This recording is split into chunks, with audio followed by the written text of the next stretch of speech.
Hello all. Computer memory को समझने की इस वीडियो में हम स्टार्ट कर रहे हैं primary memory, secondary memory and cache memory. जैसे कि हमने लास्ट वीडियो में बताया था, primary memory is kind of आप क्लास में पढ़ रहे हो, टीचर कुछ पढ़ा रहा है, उस समय जो पढ़ा रहा है उसको आपको समझ आ रहा है, वो आपका प्राइमरी मेमोरी है। वो डेटा जिस पे आपका ब्रेन उस समय काम कर रहा है, वो प्राइमरी मेमोरी है। सेकेंडरी मेमोरी इज़ वो डेटा आपको फ्यूचर में अगर फिर से यूज़ करना हो तो आप उसको नोटबुक में लिख देते हो। तो कभी कभी क्या होता है, क्लास में कुछ पढ़ा रहे हैं, आपको लग रहा है यार बहुत इंपॉर्टेंट है, मैं भूल ना जाऊँ, तो आप इसे नोटबुक में लिख लेते हो ताकि आप उसे बाद में देख पाओ। तो वो आपका आता है सेकेंडरी मेमोरी। फिर आता है आपका cache memory. Cache memory is kind of आप क्लास में हो, आपका नेक्स्ट लेक्चर हो सकता है फिर से अगर इंग्लिश का हो या फिर से कोई नेक्स्ट लेक्चर हो, आपको पता है कि यार इसका ये क्लास मेरी फिर से होगी, तो बजाय बैग से कॉपी निकालने के फिर से उसे डेस्क में रखने के आप क्या करते हो, डेस्क के अंदर जो स्पेस होता है उसी में वो अपना रख देते हो अपनी वो कॉपी, ताकि नेक्स्ट लेक्चर में वो फिर से अगर क्लास हो तो आप सीधा डेस्क के अंदर से उठाओ ऊपर रख दो, बार बार आपको बैग से उठाना ना पड़े वो सामान। ठीक है, तो ये primary memory, secondary memory, cache memory का बेसिक था। अब इनको थोड़ा डिटेल में पढ़ेंगे होता क्या है। Primary memory is the computer black board, kind of black board होता है ये। CPU right on it, work on it and erase when power goes of. इसको आप ऐसे समझ सकते हो प्राइमरी मेमोरी को, जो आपका ब्रेन है जब भी उसे कुछ काम करना होता है, अब भाई ब्रेन को भी अगर 5+7 करना है, ठीक है, आप ब्रेन को मानो, ब्रेन आपको ब्रेन को भी अगर 5+7 करना है तो वो कहीं ना कहीं तो 5+7 लिखेगा ही ज़रूर। ठीक है, तो वैसे ही जो CPU है उसे आपको कुछ करना है, उसे आप CPU को आपको 5+7 करना है तो उसे 5+7 कहीं ना कहीं तो लिखना ही पड़ेगा। तो 5+7 कहाँ लिखेगा, तो वो लिखता है आपकी प्राइमरी मेमोरी के अंदर। जैसे मैं अभी इस बोर्ड पे लिख रहा हूँ, वैसे CPU को भी कुछ कैलकुलेशन करने के लिए, 5+7 करने की कैलकुलेशन करने के लिए ये 5+7 कहीं ना कहीं तो लिखना पड़ेगा ही पड़ेगा। तो जहाँ लिखता है उसे हम कहते हैं प्राइमरी मेमोरी। ठीक है जी। It is also called main memory, confuse नहीं होना। काफ़ी बार main memory, what is main memory, what is primary memory में कन्फ्यूजन हो जाती है कि मेन मेमोरी क्या होती है, प्राइमरी मेमोरी क्या होती है। दोनों सेम ही टर्म्स है, primary memory and main memory. Directly connected to the CPU, ये आपका CPU से डायरेक्टली कनेक्ट होता है। Store data instruction that the CPUs currently working on it, सबसे इंपॉर्टेंट चीज़ है store data instruction that the CPUs currently working on it. इसको हम थोड़ा बनने पड़ेंगे भी। It is volatile, temporary lose data and power off faster than secondary memory. काफ़ी सारे इंस्ट्रक्शन हो गए, एक एक करके आते हैं। सबसे पहले इस वॉलेटाइल। तो भाई इसमें दो कॉन्सेप्ट होते हैं, एक वॉलेटाइल, एक होता है नॉन वॉलेटाइल। ठीक है, दोनों कॉन्सेप्ट का सिंपल मतलब होता है जब तक आपके पास इलेक्ट्रिसिटी है, वो काम कर रहा है, वो सारी चीज़ें चलती रहेंगी, तो वो आती है वॉलेटाइल। जैसे इलेक्ट्रिसिटी गई, डेटा गया, ये आ गया वॉलेटाइल। नॉन वॉलेटाइल का मतलब होता है कि डेटा सेव है, डेटा सेव हो चुका है। अब इलेक्ट्रिसिटी हो ना हो उससे मुझे कोई फ़र्क नहीं पड़ता, मेरा डेटा तो सेव का सेव ही रहेगा, मेरे को उससे फ़र्क नहीं पड़ता। जैसे लाइट आएगी, मैं अपना कंप्यूटर ऑन करूँगा, मेरा डेटा मेरे को फिर से दिख जाएगा। लाइक एग्जांपल, आप अपना पीपीटी बना रहे हो, आपने पीपीटी बनाई और उस पीपीटी को सेव नहीं करा और आपका लाइट चली गई, तो वो आ गया वॉलेटाइल, क्योंकि आपने सेव नहीं करा था। अब नेक्स्ट टाइम फिर से पीपीटी खोलोगे, वो पीपीटी डिलीट हो जाएगी, फिर से आपको फिर से बनानी पड़ जाएगी। वहीं अगर आपने उस पीपीटी को सेव कर दिया तो वो आ जाएगा नॉन वॉलेटाइल। वो आपने जैसे ही उसे सेव पे क्लिक करा, वो डेटा आपका स्टोर हो गया आपके कंप्यूटर की मेमोरी में और आप उसे फ्यूचर में फिर से यूज़ कर पाओगे। इसे हम कहते हैं वॉलेटाइल एंड नॉन वॉलेटाइल। सबसे इंपॉर्टेंट क्वेश्चन आता है, what is volatile and what is non volatile. अब आता है हमारा next important topic, store data instruction that the CPU is currently working on. जैसे बताया था कि सीपीयू को अगर 5+7 लिखना है या 5+7 का ऑपरेशन करना है कि भाई 5+7 कहाँ होता है, तो उसे 5+7 कहीं ना कहीं तो लिखना पड़ेगा। तो आप समझ सकते हैं primary memory is a blackboard of a CPU. तो अगर सीपीयू जी को हमारे 5+7 करना है, तो 5+7 जहाँ लिखेगा, जहाँ वो 5+7 लिखेगा उस जगह को हम कहते हैं प्राइमरी मेमोरी। जब भी सीपीयू जिस भी डेटा पे काम कर रहा होता है, इंपॉर्टेंट, सीपीयू जिस भी डेटा पे काम कर रहा होता है, वो काम वो प्राइमरी मेमोरी पे कर रहा होता है। ठीक है, हमें कुछ करना है, तो कुछ भी करना है तो कहीं हम जहाँ खड़े हैं वो जगह जो आपका स्पेस है वो आपका प्राइमरी मेमोरी है। ठीक है, प्राइमरी मेमोरी समझ आ गया। ये it's a kind of a black board for a CPU.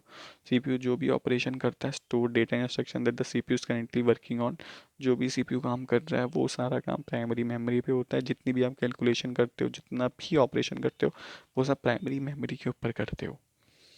Primary memory फिर फर्दर डिवाइड होती है रैम एंड रोम में। एक होता है हमारा रैम, एक होता है हमारा ROM. RAM is come called as temporary storage, work in progress area. Data is erase when the computer is switched off. Simple, जैसे डेटा इरेज हो जाएगा जैसे कंप्यूटर ऑफ करा। Use to run application and OS. तो RAM आपका क्या होता है, रैम आपका होता है random access memory. Temporary storage होता है जैसे भी हमने बताया था मेन मेमोरी। तो ये क्या करता है आपका रैम, जब भी आपको कंप्यूटर को कुछ काम करना होता है तो वो सारा काम आपका रैम के अंदर होता है। इसलिए आप देखते हैं कि कंप्यूटर जो आजकल फ़ोन आते हैं उसमें आता है 4 GB रैम, 6 GB रैम।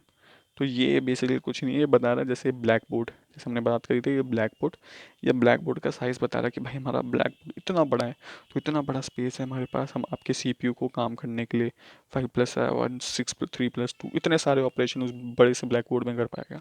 ठीक है, तो 4 GB रैम है तो हो सकता है इतना सा छोटा ब्लैक बोर्ड होगा, 6 GB रैम है तो बड़ा ब्लैक बोर्ड होगा। जितना बड़ा ब्लैक बोर्ड होगा उतना ज़्यादा सीपीयू भाई के पास स्पेस होगा लिखने के लिए, काम करने के लिए। रैम के दो टाइप्स होते हैं, static RAM and dynamic RAM. Static RAM को ही हम कैश कहते हैं, डायनेमिक रैम को हम मेन मेमोरी कहते हैं। तो मेन मेमोरी जो हमारे यहाँ पर हमने देखा था कि CPU also known as prime main memory, इसलिए प्राइमरी मेमोरी को मेन मेमोरी कहते हैं। क्योंकि जहाँ पर डी रैम है वो एक रैम का ही पार्ट है, और ये डी रैम को ही आप अपना मेन मेमोरी कहते हो, डायनेमिक रैम। तो रैम के दो पार्ट है, static RAM and dynamic RAM. इनका डिफरेंस है, एस रैम वेरी फास्ट है, एक्सपेंसिव है, और ये कैश मेमोरी जो हमारी होती है उसमें यूज़ होती है।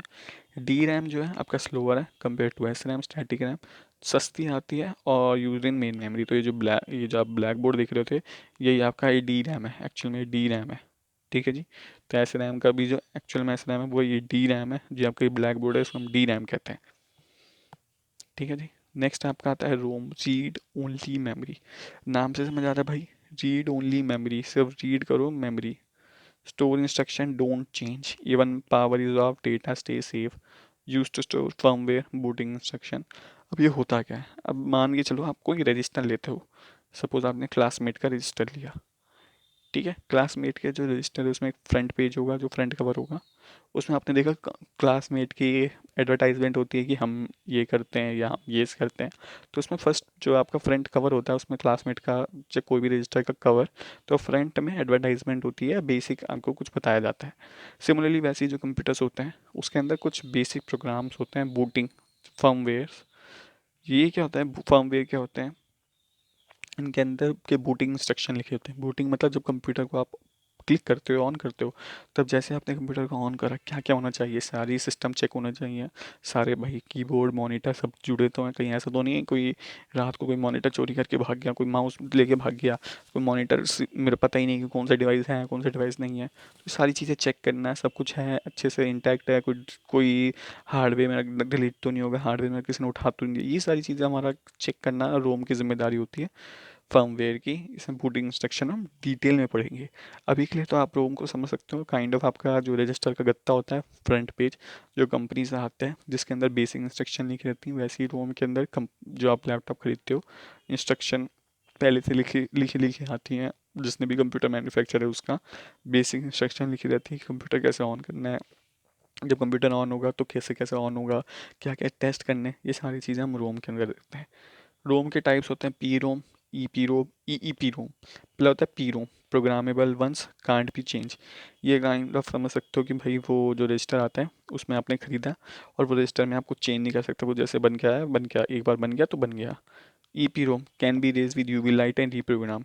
ये आप समझ सकते हो कि आप क्लास में आप सपोज कभी कुछ रजिस्टर्स ऐसे होते हैं ना जिसमें आप स्पेशली आपने आपकी कोई कंपनी को अपने स्पेसिफिक अपने लिए रजिस्टर्स बनाने, तो आप सीधा कंपनी को फ़ोन कर सकते हो, भाई मेरे कुछ ये है, मेरी कंपनी का प्रमोशन चाहिए, मेरे को ऐसे रजिस्टर चाहिए, तो आप वो भी बना सकते हो। तो can be erase with UV light, तो कंपनी क्या करती है भाई वो रेज कर सकती हैं, क्लासमेट वाला अपना हटा के आपका वहाँ पर लगा देंगे। तो इसे कहते हैं EPROM। फिर आता है EEPROM, मतलब erased and reprogram with the help of electricity. इसमें क्या होता है भाई, इसमें आप वो रजिस्टर जो मिला है उसको आप बार बार रीप्रोग्राम कर सकते हो, मतलब बार बार उसमें कभी अपना लगा दिया कभी किसी दूसरे का लगा दिया, बार बार उसी पोस्टर पे आप वापस कंटेंट दिखाते रह सकते हो दिखाते रह सकते हो। That's called EPROM। ठीक है। नेक्स्ट आता है हमारा सेकेंडरी मेमोरी। सेकेंडरी मेमोरी आपका it's a computer permanent storage. ये आपका ये सेकेंडरी मेमोरी कुछ ऐसे दिखती है, बहुत तरीके से दिखते हैं, बट सेकेंडरी मेमोरी जो सबसे सिंपल एग्जांपल है, बेसिक एग्जांपल आप देख सकते हैं, ये आपकी जो हार्ड डिस्क होती है वो सेकेंडरी मेमोरी का सबसे अच्छा एग्जांपल है। Secondary memory is called permanent storage. ये नॉन वॉलाटाइल होती है, सबसे इंपॉर्टेंट, लाइट गई कुछ भी गई उससे कुछ फर्क ही नहीं है, इसमें डेटा स्टोर है तो स्टोर है। Secondary memories are like a locker, भाई लॉकर की तरह। Things stay save even when you leave. Unlike primary memory it is non volatile, data stay even the power goes off, power है power नहीं है कुछ मतलब नहीं, एक बार डेटा इधर आ गया तो आ गया। Slower then primary memory but है मच लार्जर कैपेसिटी। भाई ये थोड़ी स्लो, मतलब स्लो तो होती है प्राइमरी मेमोरी से, बट इसकी कैपेसिटी बहुत ज़्यादा होती है वैसे। जैसे आपकी नोटबुक है, नोटबुक का कैपेसिटी कितनी भी हो सकती है, कितने भी आप लेक्चर के नोट्स पे लिख सकते हो। सिमिलरली सेकेंडरी मेमोरी भी यही होती है। सेकेंडरी मेमोरी के कुछ टाइप्स होते हैं। सेकेंडरी मेमोरी को इंपॉर्टेंट ऑक्सिलरी मेमोरी भी कहते हैं, तो कभी कभी कंफ्यूज मत हो जाना कि कहीं सेकेंडरी मेमोरी की जगह ये ऑक्सिलरी मेमोरी लिखा हो। सेकेंडरी मेमोरी के टाइप्स होते हैं। हार्ड डिस्क, हार्ड डिस्क सबसे पहले सिंपल कॉम्पैक्ट डिस्क, आपकी सीडी डीवीडी पहले चलती थी। फ्लैश मेमोरी, फ्लैश मेमोरी जो भी pen drive USB memory card ये सब आती हैं आपकी फ्लैश मेमोरी के अंदर। नेक्स्ट आता है आपका कैश मेमोरी। कैश मेमोरी को थोड़ा हम डिटेल में नेक्स्ट वीडियो में देखेंगे। तब तक के लिए बाय बाय।